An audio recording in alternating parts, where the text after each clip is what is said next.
back to my channel, Read and Escape with Nina. Hi, it's been a while, I know. Um, but I'm here now, and I'm excited to get a video out there for you guys. It's this July is my birthday month. My birthday was July 12th, and I really enjoyed it, had a good time, and I have some birthday books that I wanted to share with you guys. One of them I already showed you on another video, but I wanted to show you my birthday books before the month of July is pretty much gone at this point. So I wanted to do that, and then I wanted to share or go over two books right now that I'm currently reading. So let's get started. All right, let's do the birthday books first. Um, one of them you guys are already familiar with. I got this one from my dad. This is The Devil at His Elbow. The Alex is nonfiction. Is about the Alex Murdaugh trial that took place in South Carolina. This is the case where Alex Murdaugh murdered his son Paul and his wife Maggie. Um, it's really deep rooted into the South. There's a lot of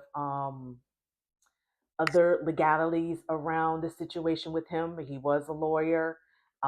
It really goes deep into other deaths that surrounded this family, and I highly recommend it. I followed this trial through and through, thoroughly enjoyed it, and I'm reading this and I'm enjoying it so far. Like I said, when it comes to nonfiction, I do tend to take my time with it. I typically don't get through it as fast as I would a fiction book because I'm just trying to absorb the information. But I'm loving it so far. And like I said, I've already read one of nonfiction uh, book about the case of Alex Murdaugh. That one was pretty good as well. And the next one I have is S.A. Cosby, King of Ashes. I'm excited about this. I read and talked about another one of his books on my channel called Razor Blade Tears. Razor Blade Tears. That was, oh my God, it was so good, y'all. I really enjoyed it. So I was like, you know what? I want to get every book this author has written based off just reading one book. And this is his latest. Um, I'm looking forward to this one. I believe it's about a family who owns a crematory, which you guys know.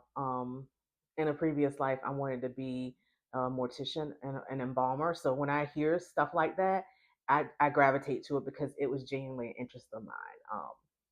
It's unfortunate that I let the looks that people would give me when I would say that get to me and not go down that path. But hey, another story. But it's about a family who owns a crematory, and I believe there's like some crimes and things like that that takes place. But I'm just going to read just a quick synopsis right here. It says Roman left the smoke and fire of his family's crematory business behind in his hometown of Jefferson Run, Virginia. He is enjoying a life of shallow access as financial advisor in Atlanta until he gets a call from his sister Novea telling him their father is in a coma after a hit and run accident. When Roman goes home, he learns the accident may not be what it seems. His brother Dante is deeply in debt to a dangerous, ruthless criminal. So S.A. Cosby will have you on the edge of your seat. I love his writing. I love how intense it is and action packed it is. So I'm looking forward to this one. My next birthday book is Good Dirt, and this is by Charmaine Wilkinson. Isn't that a beautiful, colorful cover? I just like it. It's so pretty. Um, this actually, I have another book by her called Black Cake. I haven't read that one yet, because it's on my TBR like 100 other books. But I had to get this because I heard a lot of good things about this author. I already know I'm just gonna like her writing. Um, but let's see what this one's about. Sometimes the only way forward is to look back. When a 10-year-old Evie heard the gunshot, time stopped. When she saw her brother Baz on the floor, surrounded by shattered pieces of treasure heirloom, her life felt shattered as well. The crime was never solved ever since the Freemans, one of the only black families in a well to do enclave in New England, have dreaded becoming the center of another media frenzy. But when now grown Evie's high profile romance falls apart, that's exactly what happens. So this seems like it's going to be, I wasn't expecting that. It seemed like it's going to be another crime like fiction book. So looking forward to it. I know she usually writes her books around family uh, drama, family issues, and historical type of family issues. So I am looking forward to this one. I just love the cover; it's so beautiful. All right, my next birthday book and my last. I only have four. This one, I'm gonna tell you guys. This is "The Nightingale" by Kristen Hanna. I picked this. I got this for myself. This is a birthday gift to myself because I saw a TikToker talk about it, and I just had to get it just from that quick 60-second review. Um, it seems like it's going to be one of those heavy books, but that's okay. I think I'm in the right headspace for this type of read right now. Um, and it's given historical fiction. So you guys know I have been diving into that a little bit. So I'm kind of excited about this one. It's pretty thick.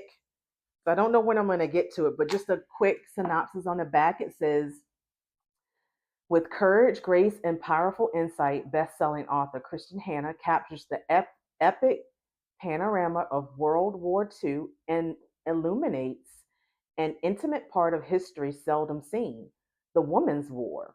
The Nightingale tells the stories of two sisters separated by years and experience, by ideals, passion, and circumstance, each embarking on her own dangerous path towards survival, love, and freedom in German occupied war torn France.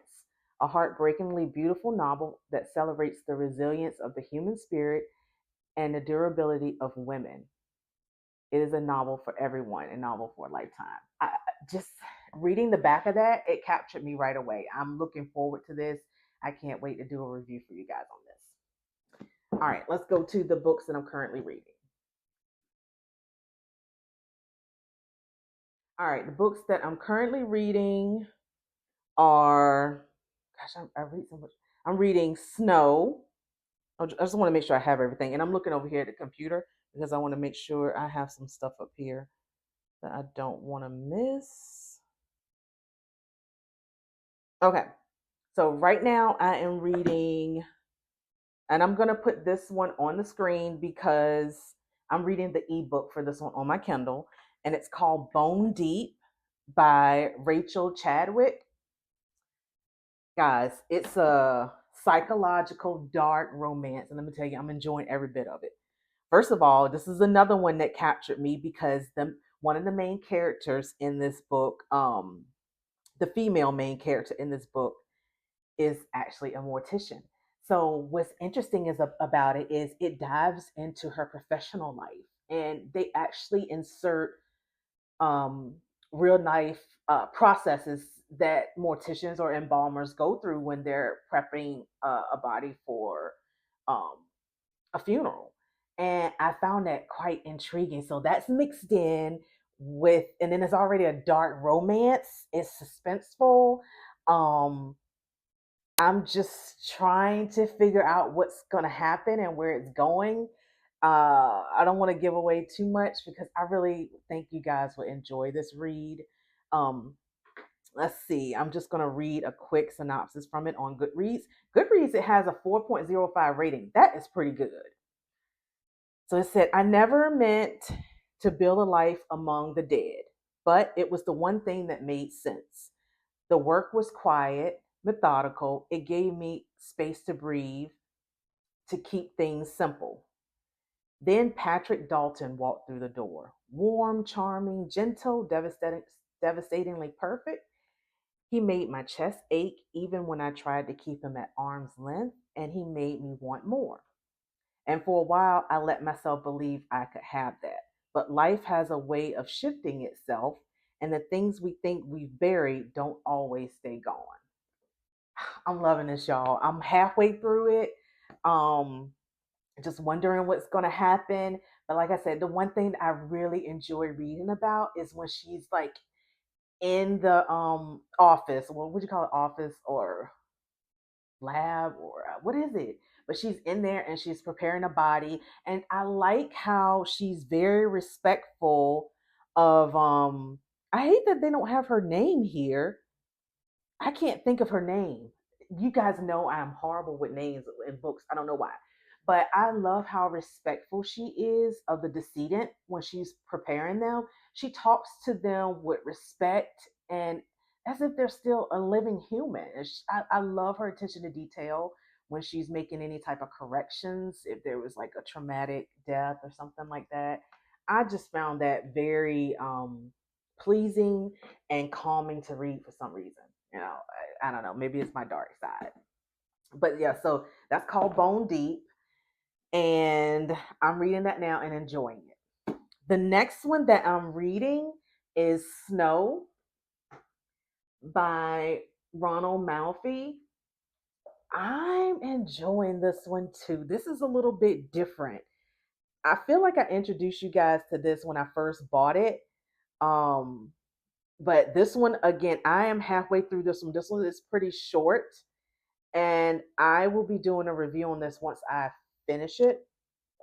It's definitely horror for sure, and has some scary moments. Um, it has moments where you're literally yelling at the book. Okay, so just very quickly, it says they come in with the snow. They are the snow. So it's basically about okay, these people, it's a group of people who are waiting at the Chicago O'Hare Airport to fly out. And there's a bad snowstorm going on, so there's obviously going to be some delays. Well, a group of people end up getting together and deciding to rent a vehicle and take the drive to get where they want to go because they just simply cannot wait. And on their drive, they see this man in the road. They decide to pick him up, but there's something strange and there's something off about him. They notice scratches on his back, and he just keeps saying that he lost his daughter and he's looking for his daughter. And they're thinking, wow, how long has she been out in this weather? I mean, there's no way she could make it. So they try to help him get out and look for his daughter. And then things start happening and it gets pretty scary. Um, I'm trying to figure out how far I want to go here, but things start happening.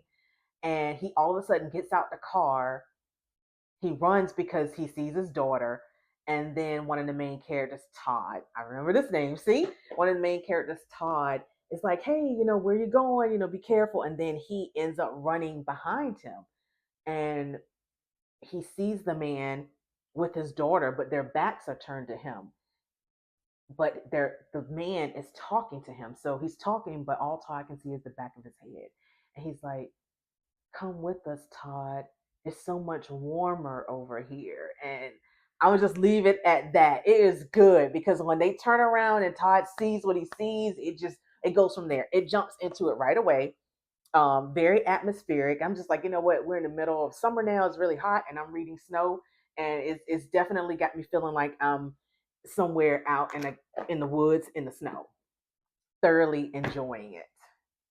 All right, those are the books I'm reading. Next, I want to go over two of the questions that I missed in my getting to know me video because I think it's fair that you guys, don't miss out on any of the questions. I can't believe I didn't even realize I didn't go over those two, but I wanted to throw them in this video and get those last two questions answered for you. So, all right, let's do that next.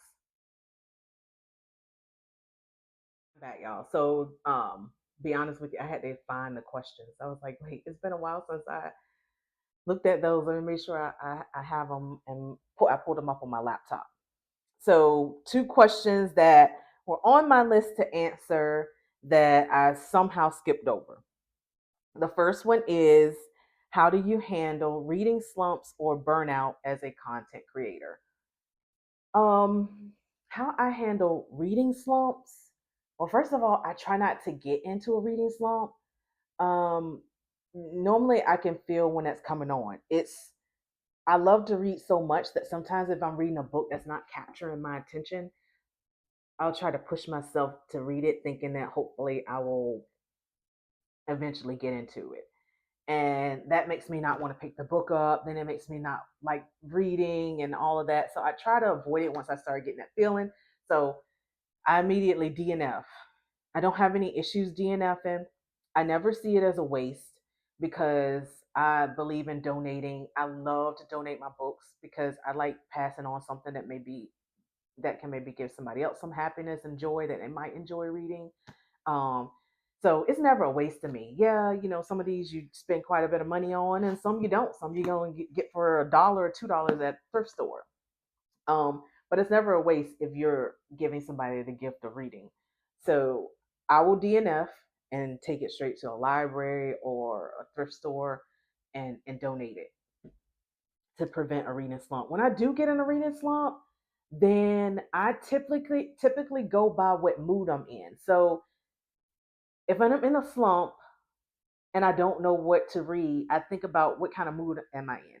Am I in a mood for horror? Am I in a mood for romance, thrillers, crime, um, just something quick, comedy, like cheesy type comedy books? And I just go from there. And if I'm in the mood for romance, then I'll read a romance book, and normally that just helps. If I mood read, that'll get me out of the slump. But if I'm just trying to read because it's like, oh, I got to get something on my channel, I got to get some content, or I think my subscribers would like it if I read this, then that's not how I handle it. I just whatever mood I'm in, I go with that genre. All right, let's see. This is the last question is, what advice would you give someone starting their own booktube channel? Well, I mean, I'm not that experienced with it. I haven't been doing it that long. I started my booktube channel at the beginning of May. Um, and I think right now I only have about 18 videos posted. But the advice I would give someone if they came to me today and was just like, hey, I'm thinking about doing booktube. Um, for one, I would encourage them, but the main thing that I would tell them is to just be yourself. Just be yourself. Um, you guys watch YouTube enough. I watch YouTube all the time. It's my thing. I mean, you watch it enough to know that when you're trying to do something because you think that's hot, or you think um that's going to get views and money, or because you see another YouTuber do it, or if you're trying to be too, what's the word, rehearsed, then it just comes off like fake and not authentic. So one of my main things um that helps me and that I really enjoy is that I was just being myself. I literally just hit record on the camera and I started talking. And I was even amazed. I was like, wow, I'm not nervous. I'm enjoying this. It's coming out. It, well, you guys know me. Sometimes it don't come out easy because I can't find the words, but I mean, when you're being yourself, you don't have to pretend or anything like that. So it's very natural. So the way I'm talking to you now would be the way I would talk to you if you were a friend or a family member, or you were sitting right in front of me. So that's that's my thing. That's what helps me. Um, and that's the advice I would give to someone. Just absolutely be yourself. And don't go out here trying to buy too much expensive equipment starting out. Um, all you need is your phone and a ring light. I mean, um, that's it. Just hit record and just start talking. Um, and I would say make sure you're passionate about it too. You don't want to have a booktube and you don't like to read. I mean, that should be obvious, but make sure it's something you're passionate about, you're happy to talk about, because there are going to be times where you're just like, oh, I don't feel like recording and something like that. But if it's something you genuinely like to do, you're going to hop on, you're going to press play, and you're going to just have fun with it. um, I genuinely love doing this. It makes me happy. So I wouldn't want to be a YouTuber and I'm talking about race cars or something like that. You know what I mean? So make sure it's something you're interested in, you're passionate about, and just do it. I did. I'm glad I did. I was trying to think of every excuse not to get up here And I was like, you know what?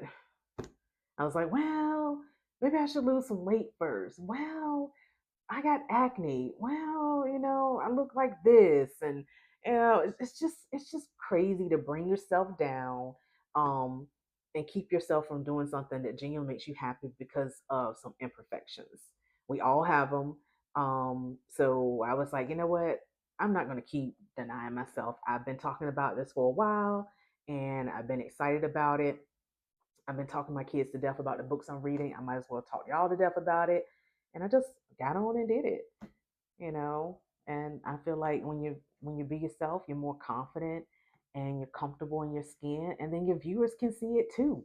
If I got up here and I started changing things up and started acting different, y'all would know right away. You'd be like, what's going on? And you may not be as interested. Or there may be some people out there who just like, oh, she a little bit too much for me. But don't watch.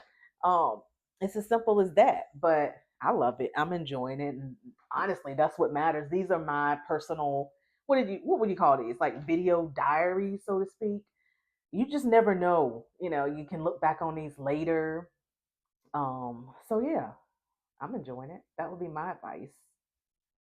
Yep, that would be my advice. But I so glad that you guys take the time to watch me. I really do appreciate it. And thanks for all the views and the likes and the subscribers. I'm at 28. I mean, that's something to be happy about. I'm at 28. I remember when I just had one or two. Um, so yeah, I'm glad you guys are hanging in there and rocking with me and showing your support. Time is very valuable, and the fact that you guys take the time to watch my little videos means a lot. So all right, thank you guys, and I'll see you in the next one. Bye.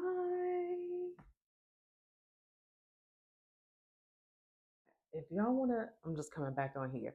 If y'all wanna see like my bloopers, you know, let me know. I don't know how I'm gonna put that in, but a lot goes into the setup of all this, and you don't know how many times I've fallen out my seat. You know how many times I've fallen out my seat? A book has fallen on the floor, dolls have come in, camera fell back. I don't know. It's just, I don't know. I guess it's just part of it. That's another thing. Um, Production. It's not just, hey, I'm ready to record. Let me turn the camera on. It's like, oh, let me get that set up on the tripod. Let me get the ring light going. Let me make sure it's sound check. I do sound check. I have this mic that I wear. Let me make sure sound is right. Let me make sure what I got on my desk is what I want people to see. Make sure my background is what I want people to see. It's a lot that goes in it. So that's another thing to just be ready to be committed to putting time into production setup and just aesthetics and stuff like that. As far as me, I'm just like, well, this is what I look like when I went to work today. So I don't really have to do anything uh, with myself to get ready for the camera. I just like, hey, this is what I went to work in. This is I'm gonna start filming with it. I usually don't have to like change clothes and do all this extra stuff like that. But getting like the room and the area set up is something to consider. I've gotten a lot better. When I first started out, it seemed like it would take a while because I was just thinking about this and I was thinking too much. Um, but yeah, it's a part of the process. You might want to. That's another thing that I would throw in there to tell a new booktuber. Consider the time it takes to get set up, and then you're gonna absolutely have to film and talk. And there's gonna be some times that you're gonna mess up, and you have to be able to edit, which is the part that I can't stand. Um, and you get better with time. But yeah, you're gonna have to be able to edit certain things out.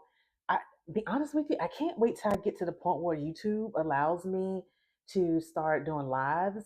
I don't know how far I gotta get to get that privilege.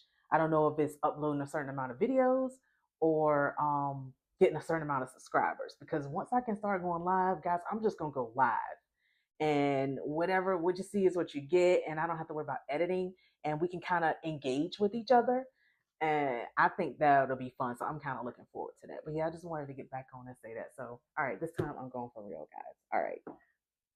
Thanks for watching. See you guys in the next video. Bye.